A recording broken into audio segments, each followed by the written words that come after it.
Hi అండి. మన subscriber ఒకరు అడిగారు, సిస్టర్ మీ వంటలు చాలా సింపుల్గా అందరికీ అర్థమయ్యేలా ఉంటాయి, నా కోసం ఒకటి చేయగలరా?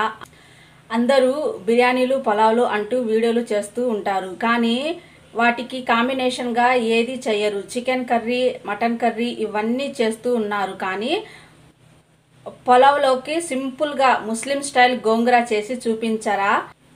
ఏదైనా సింపుల్గా చేసుకోవాలి అన్నప్పుడు ప్రతిసారి చికెన్ మటన్ తెచ్చుకోలేము కదా, అందుకే గోంగూరతో తింటే బాగుంటుంది. ప్లీజ్ ఈ వీడియో చేయగలరా?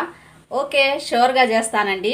సో మీకోసమే మన సబ్స్క్రైబ్ అంతగా రిక్వెస్ట్ చేశారు కాబట్టి మీకోసం నేను ఎప్పుడో గోంగూర తీసుకొచ్చి పెట్టాను. సో మన ముస్లిం స్టైల్లో గోంగూర ఎలా చేసుకోవాలో నేను 2 విధాలుగా చూపిస్తాను. సో ఎలా చేస్తాను అనేది చూపిస్తాను. అలాగే మీకు ఏం వంట కావాలో నా కామెంట్ అనేది చేయండి, నేను చేసి చూపిస్తాను. ఓకేనా, మరి స్టార్ట్ చేద్దామా? ఈరోజు నేను వచ్చేసి 2 రకాలుగా